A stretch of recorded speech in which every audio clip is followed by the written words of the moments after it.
allegations of Scud transfers to Hezbollah, which is a significant escalation of the threat that Nasrallah presents to the region, especially given the fact that he could now lob those Scuds into Israel.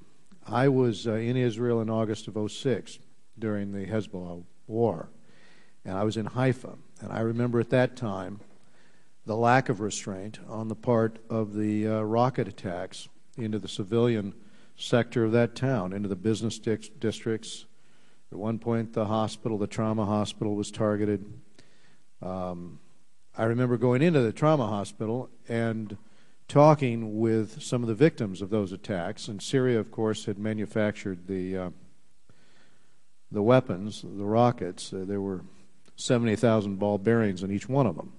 And when those crash into the business district or crash into people's homes, you can imagine what it does. And I think there was a presumption in Haifa, because it was such a cosmopolitan town with such a lot of Arab Jews, Druze, a lot of Arab Israelis, a lot of Jewish Israelis, a lot of Druze Israelis, that perhaps the civilian sector wouldn't be targeted. It was.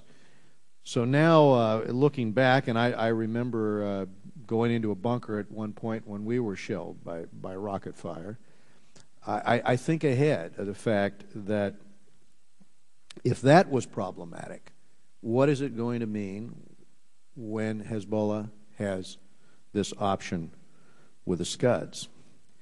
Well, it seems the lure of a temperate Syria is a very enduring one, because when Bashar al-Assad came to power a decade ago, there was hope that his stint studying abroad and his interest in computers would signal openness to the West. That was not to be.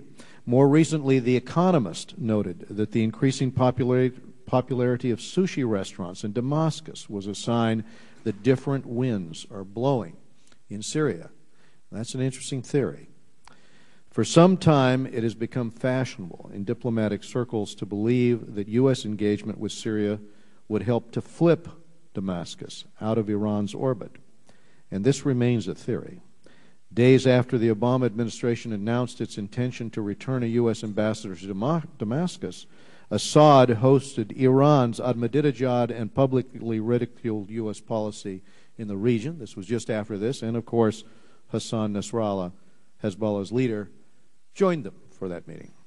So our witness today will present the case that increased U.S. engagement with Syria is key to curtailing Syrian behavior. But it is important to remember that the current debate over the fate of the ambassador designee to Damascus is not a debate of diplomatic presence versus no presence. We currently have a full and functioning embassy in Syria that is engaging in all the things that our embassies around the world do, not just with an ambassador at its helm. A full ambassador might get involved in more parties, but I'm hard-pressed to see how that would have curtailed the assassinations, the terrorism, the proliferation. And I just thought I'd take a moment and make that point. Thank you, Mr. Chairman.